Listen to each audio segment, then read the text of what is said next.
Wah, Hafid ini karena saking jatuh cintanya mengamalkan itu. Saya ndak bilang amalannya apa ya, bahaya kalau kalian tahu. Jadi, ya wis ndak percaya sama kalian saya. Assalamualaikum warahmatullahi wabarakatuh. Nah, ndak usah khawatir. Sekarang kita masuk ke kebahagiaan yang sempurna. Apa sih kebahagiaan yang sempurna, yang tertinggi? Kok tadi semuanya ditolak? Menurut Thomas Aquinas, kebahagiaan sempurna itu visio beatifica. Ini kalau diterjemahkan letterlek, penglihatan, vision yang penuh kebahagiaan. Jadi istilahnya menarik, beliau pakai vision. Makanya tadi saya setarakan, mungkin ini setara kalau dalam tasawuf, puncaknya makom namanya ma'rifat. Vision itu penglihatan. Tapi penglihatan di sini bukan penglihatan dengan mata. Jadi beda. Penglihatannya dengan intelek. Intelek itu perangkat intelijensi manusia yang mampu menangkap pengetahuan. Jadi, apa sih visio beatifica itu? Pengetahuan intelek. Kalau dalam bahasa Indonesia mungkin semacam pencerahan. Tercerahkannya kita. Karena dalam pikiran kita hadir pengetahuan-pengetahuan langsung tentang Tuhan. Ini visio beatifica. Pengalaman visio beatifica ini menurut Thomas Aquinas akan menghadirkan kebahagiaan yang sempurna. Karena di situ intelek manusia dengan substansi ketuhanan bertemu.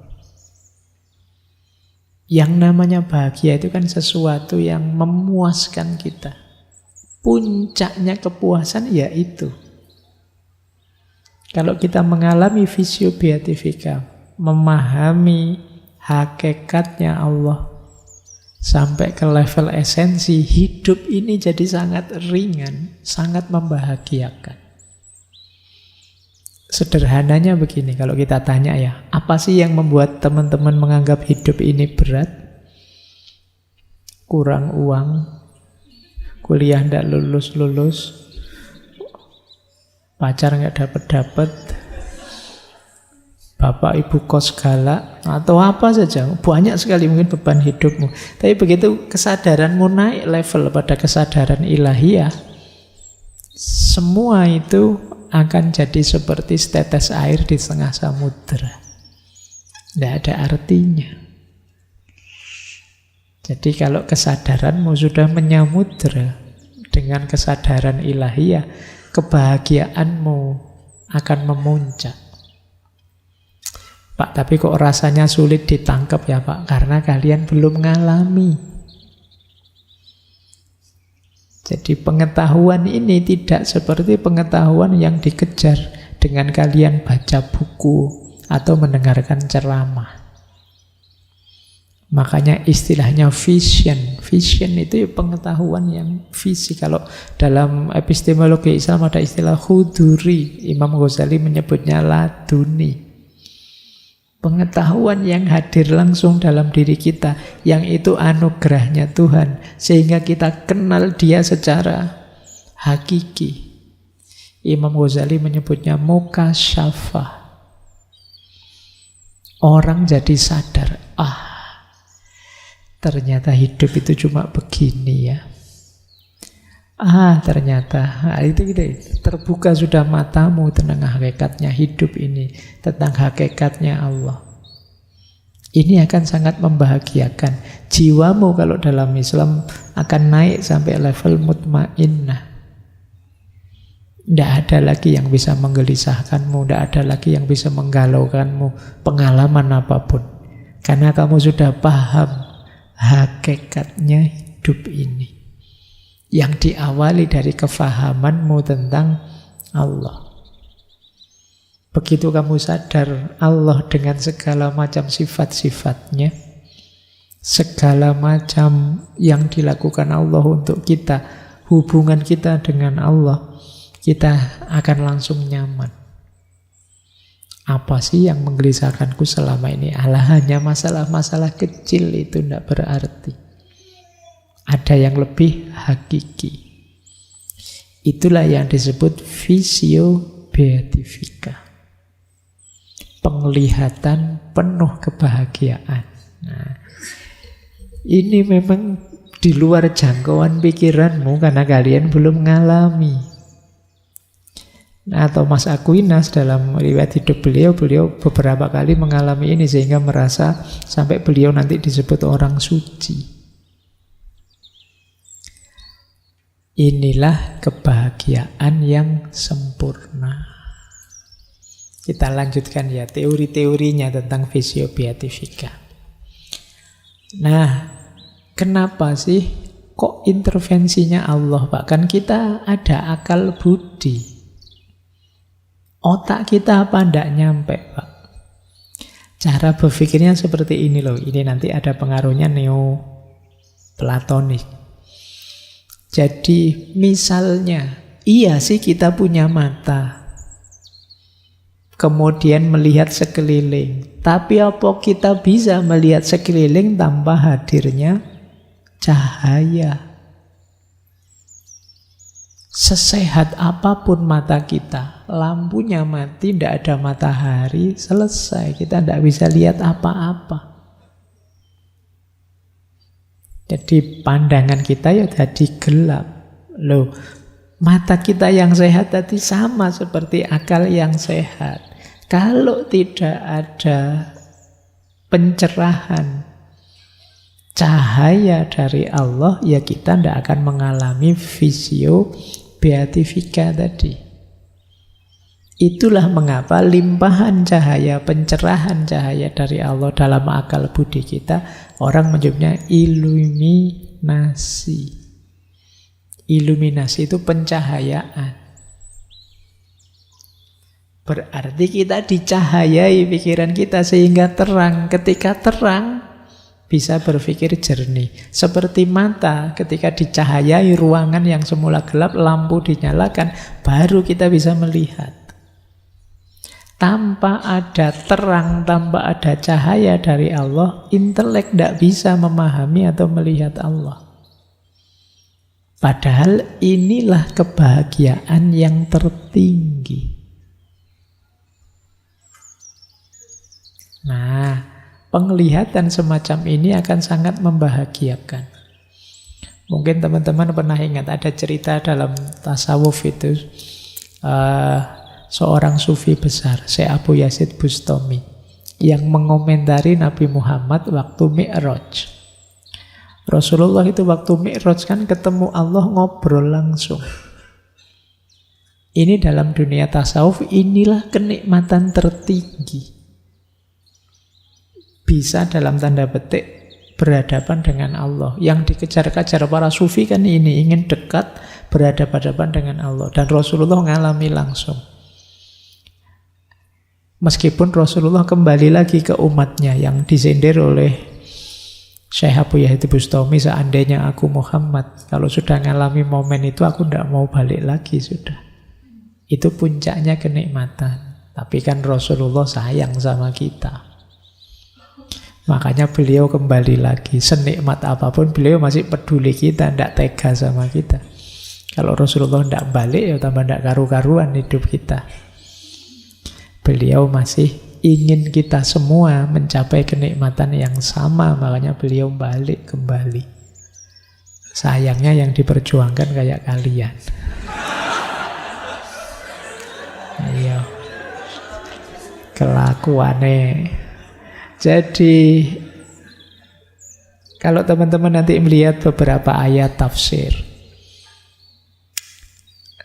ada ayat yang artinya wajah-wajah mereka berseri-seri ketika nanti di surga. Puncaknya nikmat di surga ternyata juga melihat Allah.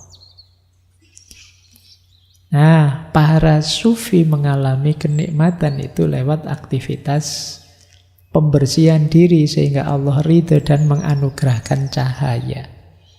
Itulah yang disebut iluminatif, pencahayaan dari Allah. Dan ini sangat membahagiakan.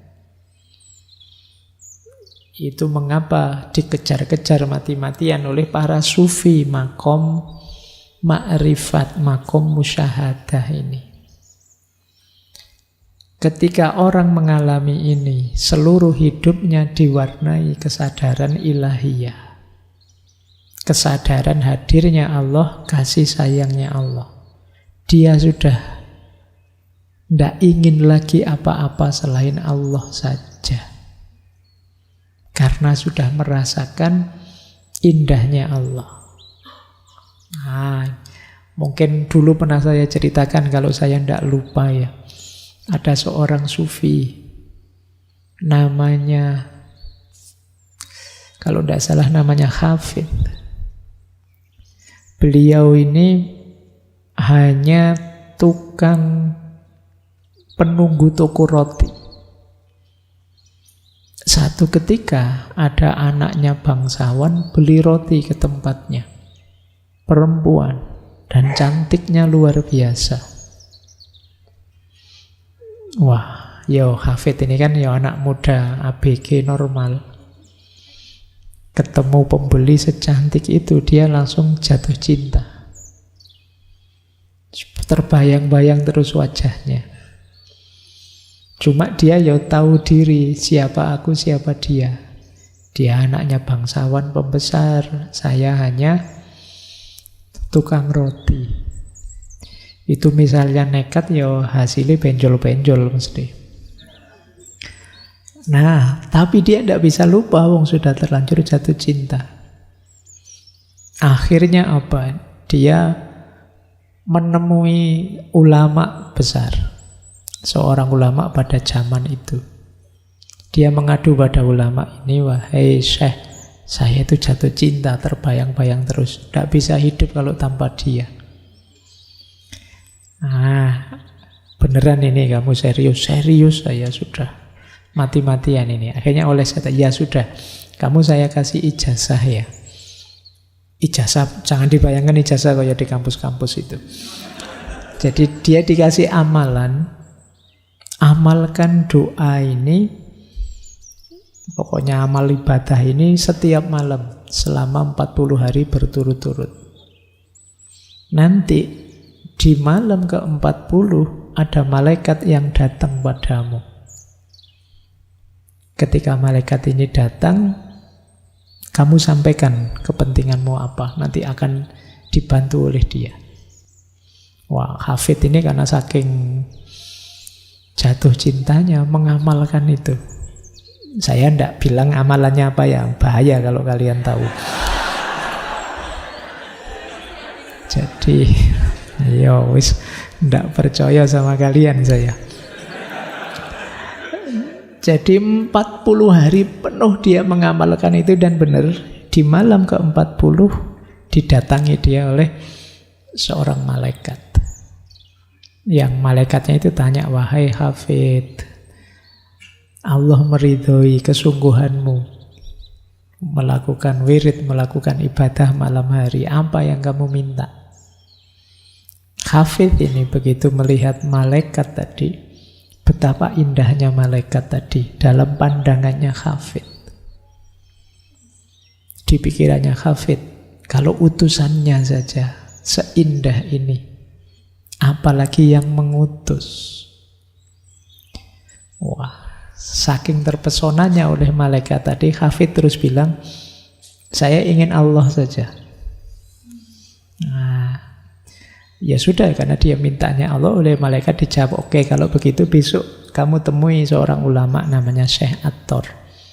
Kamu temui beliau, berguru pada beliau, kamu akan dapat Allah. Ya, dan beneran besok paginya beliau ketemu Syekh Ator dan diangkat jadi murid. Pada akhirnya dia jadi sufi besar. Yo, terkenalnya dengan hafid. Nanti banyak puisi-puisinya, banyak syair-syairnya yang sampai hari ini mungkin sering kalian baca. Nah, indahnya melihat malaikatnya saja sudah mengalami ekstase, merasakan puncak kenikmatan, apalagi ketemu langsung, berhadapan dengan Allahnya, mendapat vision, pencerahan langsung dari Allah. Itu pasti jauh lebih membahagiakan.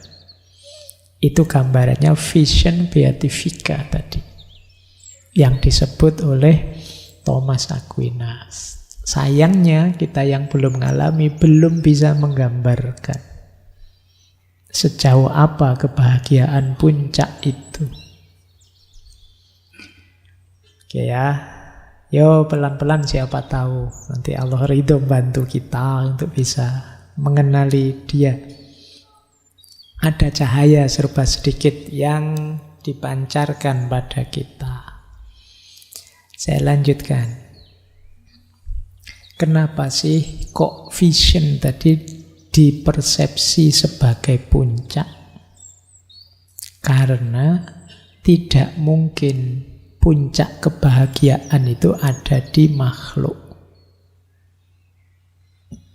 Semua tadi, kekayaan, kemasyhuran, dan lain sebagainya, itu kan hubungannya dengan makhluk. Kalau hubungannya dengan makhluk pasti temporer, sementara. Padahal ini kebahagiaannya harus sempurna. Berarti kebahagiaan yang sempurna itu ya adanya berhubungan dengan Kholiknya, penciptanya. Yang namanya kebahagiaan sempurna pasti dia harus universal, baik terus, bahagia terus, nikmat terus. Dan ini tidak mungkin kita temukan di luar Tuhan, di luar Allah.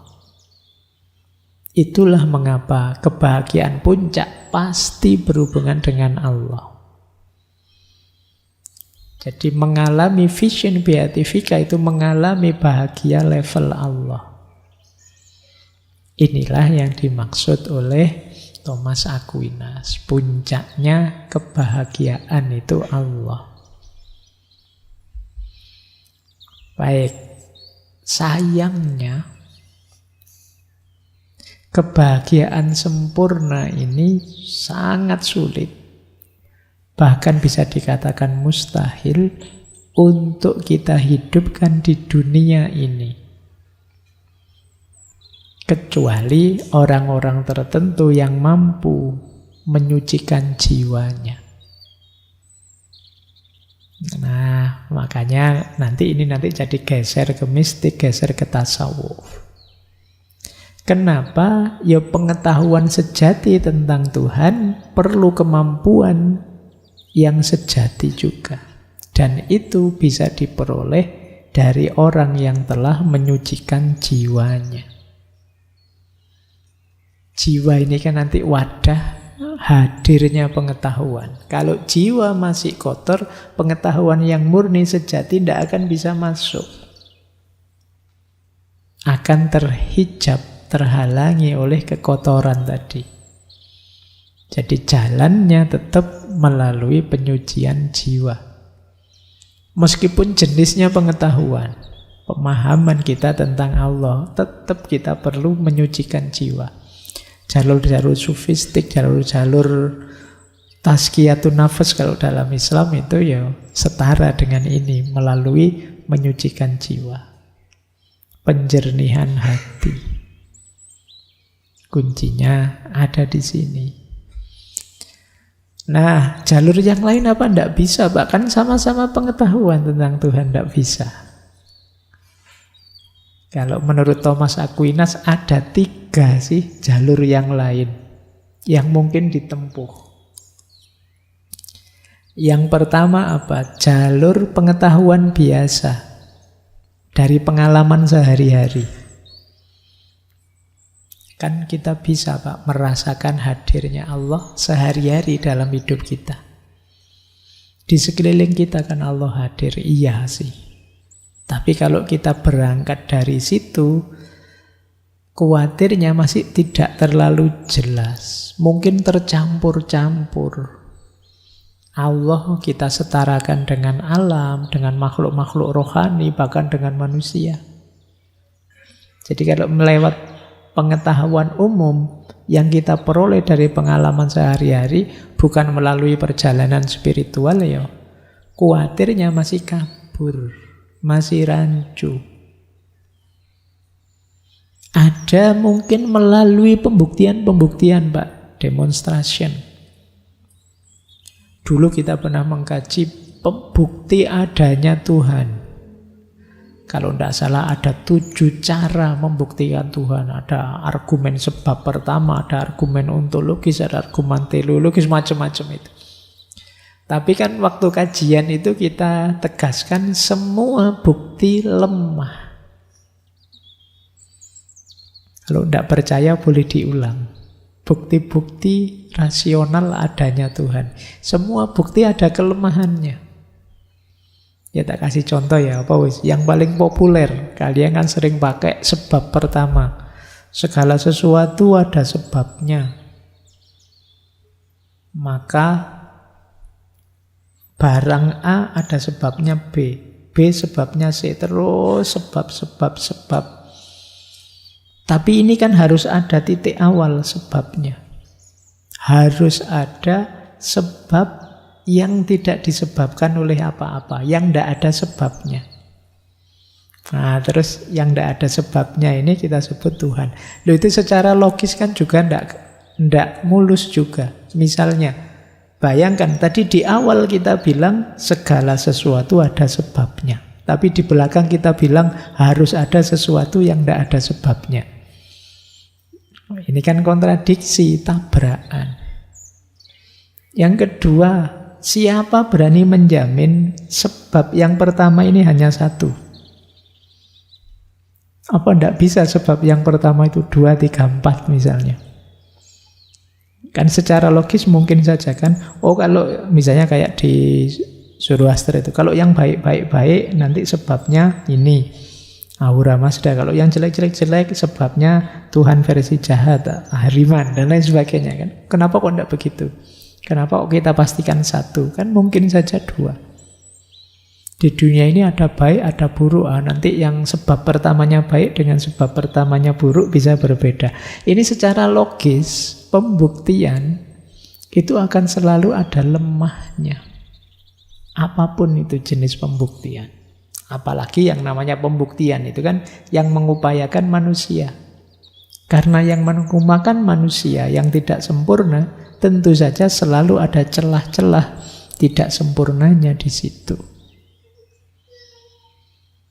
Oke, jadi yang kedua berarti apa? Pengetahuan tentang Allah itu tidak bisa sih hanya lewat demonstrasi rasional, pembuktian sepotong-sepotong. Lewat pengetahuan umum tidak, lewat pembuktian juga tidak. Gimana kalau melalui iman, Pak? Pokoknya kita diberi informasi, percaya saja. Kata Thomas Aquinas, iya sih iman itu jadi dasarnya. Tapi iman saja tidak bisa mendatangkan kebahagiaan puncak. Kenapa? Karena iman saja sifatnya pasif bagi intelektual. Iman itu kan kita percaya saja. Saat kita percaya kan pikiran, akal, budi berhenti. Ketika akal budi berhenti ya sulit. Padahal tadi sumbernya bahagia itu kan yang kita raih keaktifan akal budi kita. Yang kedua, yang kita sebut iman, yang kita percaya, itu kan bukan karena kita mengalami, tapi karena kita diajari oleh orang lain. Keimanan kita itu kan hasil diajari orang semua kan.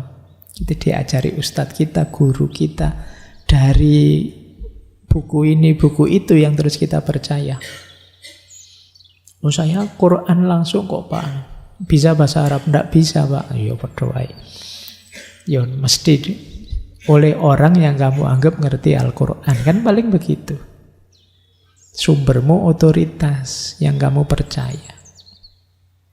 Nah kalau sumbernya seperti ini, ya isi keimananmu kan dari otoritas yang kamu percaya. Berarti ya tidak sejati juga. Ada jalur tadi yang info tentang Allah yang langsung melalui pencerahan darinya. Inilah yang jadi puncaknya kebahagiaan. Jadi bukan dari pengetahuan, bukan berarti pengetahuan ini salah. Tapi dia tidak bisa membawa pada pencerahan iluminatif tadi, visio beatific tadi, tentang ketuhanan yang di situ kita merasakan puncaknya kebahagiaan. Baik, kita lanjutkan. Nah, lah terus apa gunanya Pak akal budi? Kok tadi sifatnya iluminatif? Apa gunanya intelek dalam kebahagiaan? Intelek itu, intelijensi itu nanti adalah wadah dan penggeraknya kebahagiaan. Logikanya begini. Manusia disebut manusia karena dia menginginkan atau menghendaki sesuatu. Aktivitas menginginkan atau menghendaki itu kan aktivitas intelek, aktivitas akal budi kita. Berarti yang menggerakkan manusia itu intelek. Termasuk yang menginginkan kebahagiaan. Berarti apa? Selain wadah kebahagiaan, dia juga yang mengarahkan manusia pada kebahagiaan. Karena akal budi kita masih sehat, terus kita menginginkan kebahagiaan. Kalau sedang stres, depresi, mungkin kita tidak mikir ke sana, tapi ketika sehat kita mengarah ke situ. Di situ gunanya pikiran. Jadi kalau tidak mencita-citakan ke sana, ya tidak mungkin nanti menuju ke sana. Kalau tidak menuju ke sana, bagaimana kita dapat pencerahan tadi? Inilah peran pertama yang dijalankan oleh akal. Yang kedua, dari intelek yang kita miliki ada dua kegiatan. Yang pertama spekulatif kontemplatif, yang kedua praktis. Spekulatif kontemplatif itu isinya refleksi-refleksi dalam tentang hidup ini, hakikatnya, rahasianya, dan lain sebagainya. Tapi kalau intelektual yang praktis, itu ya mikir yang praktis-praktis. Ini kalau sumuk gini apa yang dilakukan, ya ini karena itu praktis-praktis. Tapi yang kontemplatif, spekulatif, itu kita belajar merenungi hidup ini, menemukan rahasia-rahasia, hakikat-hakikatnya. Dan inilah yang disebut kegiatan berpikir paling tinggi. Kontemplasi. Inilah nanti yang menyambungkan kita dengan Allah. Tanpa aktivitas ini, hidup kita tidak tersambung dengan Allah. Kalau tidak tersambung dengan Allah, bagaimana bisa terjadi iluminasi tadi, pencerahan-pencerahan? Meskipun jalurnya jalur anugerah Allah, ya tetap kita perlu intelek. Karena sarananya tadi itu, tadi kan dicahayai intelek kita. Ketika dicahayai dia bisa melihat. Jadi persepsinya awas keliru. Ada yang bilang kalau sudah tasawuf tidak butuh akal. Loh, akal itu yang untuk memahami. Kalau tidak ada pemahaman bagaimana kita bisa jalan? Kayak tadi loh, ini kalau tidak ada cahaya, mata kita meskipun melek lebar-lebar tidak bisa lihat apa-apa. Tapi ada banyak cahaya sekalipun kalau mata kita merem, ya tetap gelap. Maka intelek tetap harus terbuka. Itulah gunanya anugerah Allah namanya intelektual, akal budi kita. Sering saya bilang akal budi jangan hanya direduksi pada rasio dan panca indera ya. Zaman ini akal budi itu masih luas definisinya. Tidak sekedar rasional, instrumental, dan panca indera. Di situ masuk juga naluri, intuisi, termasuk imajinasi dan lain sebagainya. Baik. Masih kuat? Pokoknya malam hari ini rada abot, tidak apa-apa ya. Sopo ngerti ada yang bisa nyampe puncaknya kebahagiaan. Kita lanjutkan. Nah, sekarang penghalangnya. Wah, ini yang panas kalian sudah kalau sampai sini ya. Tadi sudah mau makrifat ya, begitu dibilangi penghalangnya apa Pak? Dosa. Wah, sudah. Jadi penghalangnya kebahagiaan itu dosa. Ini kalau dijelaskan secara abstrak saja sebenarnya ya wajar saja sih. Orang yang melakukan dosa pasti saja dia akan dihantui oleh dosanya. Tidak tenang hidupnya karena kesalahan yang dia lakukan. Kecuali yang hatinya sudah gelap. Ini lebih bahaya lagi. Kalau ada di antara kalian yang melakukan dosa tapi kok tenang saja, tidak gelisah sama sekali, kalian harus mulai introspeksi dalam-dalam. Apa saya masih manusia? Iya, karena di antara cirinya manusia itu ada istilah sense of guilty, rasa bersalah, rasa berdosa ketika melakukan salah, melakukan dosa.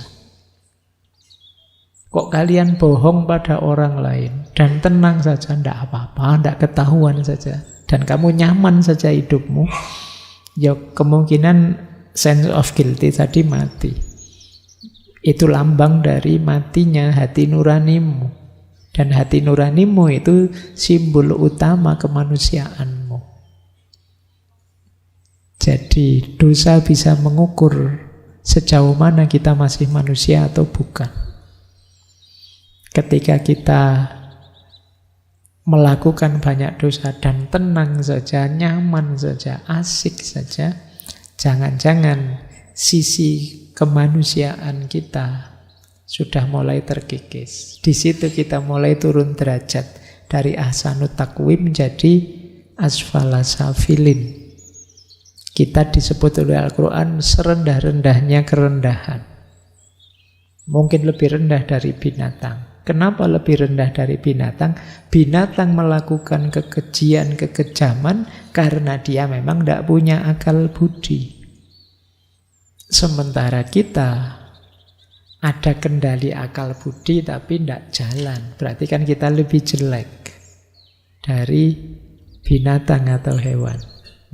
Nah, itu yang disebut asfala safilin tadi. Makanya ayo latihan. Meskipun kita manusia tidak bersih dari dosa, tapi semoga kita tetap punya rasa salah, rasa dosa kalau memang melakukan dosa. Jangan sampai mati sense of guilty kita. Kalau mati bahaya. Nah, sekarang hubungannya dengan kebahagiaan. Kebahagiaan itu terjadi kebahagiaan bisa terjadi kalau kita tidak terhalangi oleh dosa. Dosa itu apa sih yang menghalangi kebahagiaan? Ada 3 aspek kemampuan jiwa yang bisa jadi sumbernya dosa. Sumbernya ya, Kalau dosanya ya kita tahu, tapi akarnya di mana? Akarnya di 3. Akal budi, keinginan, dan kehendak. Nah, tadi sudah saya jelaskan ya, bedanya keinginan dengan kehendak. Kalau keinginan itu cita-cita kita untuk meraih yang di luar diri. Jadi karena terdorong oleh luar diri, maka kita menginginkannya. Kalau kehendak itu muncul dari dalam diri. Apa dosa yang berhubungan? Yang pertama tadi akal budi. Yang berhubungan dengan akal budi apa? Lupa, akal budi itu kan positif, Pak. Seperti apa dosanya orang yang menggunakan akal budi? Yaitu orang yang secara sengaja membungkam akal budinya, mematikan akal budinya, sehingga dia bisa melakukan kejahatan dengan tenang. Nah, ini dosanya akal budi. Kalau akal budimu jernih, itu kan melakukan kesalahan teriak-teriak dia. Kamu menyakiti orang, itu dia mesti teriak-teriak, tidak setuju. Tidak cocok. Jangan menyakiti orang, jangan sombong, jangan merasa menang, merasa besar. Itu akan dalam kondisi jernih dia akan bersuara seperti itu. Tapi kadang-kadang secara sengaja suara-suara dari akal budi tadi tidak kita dengarkan. Atau kita matikan. Thomas Aquinas memberi contoh, misalnya ada orang yang secara sengaja mabuk. Kalau sudah mabuk, saya bisa melakukan kejahatan dengan tenang. Nah, ini mabuk masih mending ya. Kadang-kadang kalian tidak mabuk sih, tapi kelakuannya kayak orang mabuk. Nah, ini lebih dosa lagi. Orang yang mabuk tadi mungkin karena tidak kuat dia, kalau sadar melakukan kesalahan, dia tidak kuat dirinya. Nah, kadang-kadang kita tidak mabuk pun melakukan kesalahan. Yang seperti ini pasti jauh dari kebahagiaan. Yang kedua, sumbernya dosa apalagi? Keinginan. Keinginan itu maksudnya apa? Keinginan kita memperoleh kenikmatan duniawi saja, titik. Ingin seneng saja, ingin enak saja, ingin asik saja. Ini jadi sumbernya dosa. Mungkin di sini ada yang hobi, ada yang hobinya main slot. Iya. Itu kan saya tahu kalian ingin senang, ingin nyaman, ingin nikmat. Mungkin dapat poin banyak dan macam-macam, dapat bonus ini, bonus itu. Terus kamu ketagihan. Tapi karena kalian tidak ngerti batasmu, akhirnya jadi sumbernya dosa. Mungkin ada yang masih rajin buka situs-situs yang diblokir itu.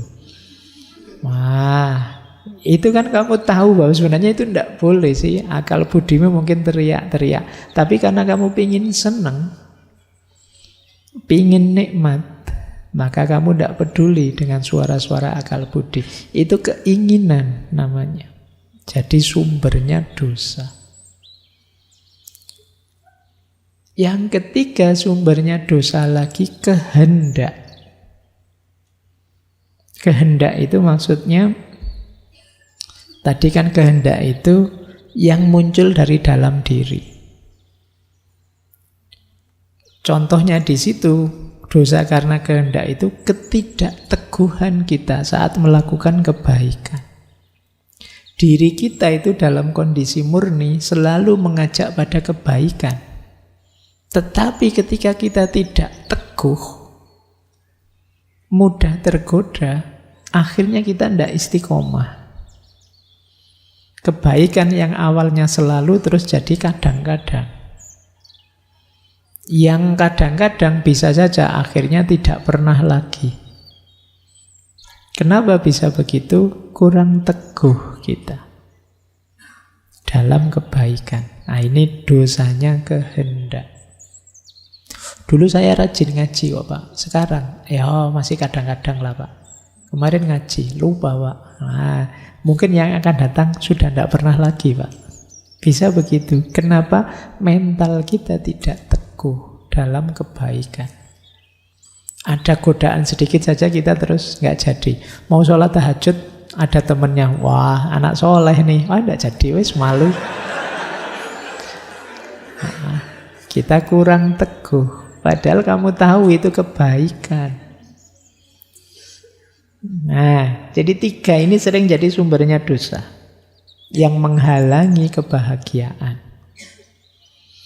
Dilanjutkan oleh Thomas Aquinas, jangan lupa, dosa itu semakin berulang, semakin mengakar. Lama-lama dia jadi karakter, tumbuh dalam diri kita. Pada akhirnya ya dosa akan jadi biasa. Kalau sudah jadi biasa ya hilang rasa sudah, sense of guilty tadi hilang. Karena diulang-ulang. Bohong sekali, kamu grogi. Bohong 2 kali, groginya tinggal setengah. 3 kali bohong sudah nyaman, sudah santai. Sudah terbiasa berbohong. Nanti kapan-kapan kamu jujur, kamu kaget. Wah, saya ternyata masih bisa jujur. Kenapa? Biasanya kamu bohong. Jiwamu tercetak sebagai seorang pembohong. Nah, ini dosa-dosa yang menghalangi kebahagiaan. Jadi kalau ingin bahagiamu memuncak, selain membersihkan jiwa juga menghentikan dosa secara kamu sadari. Ya paling enggak kadang-kadang kita memang khilaf, semoga dosa kita karena tidak sengaja, bukan yang secara sengaja dilakukan. Karena lama-lama kalau secara sengaja itu akan mengakar jadi karakter.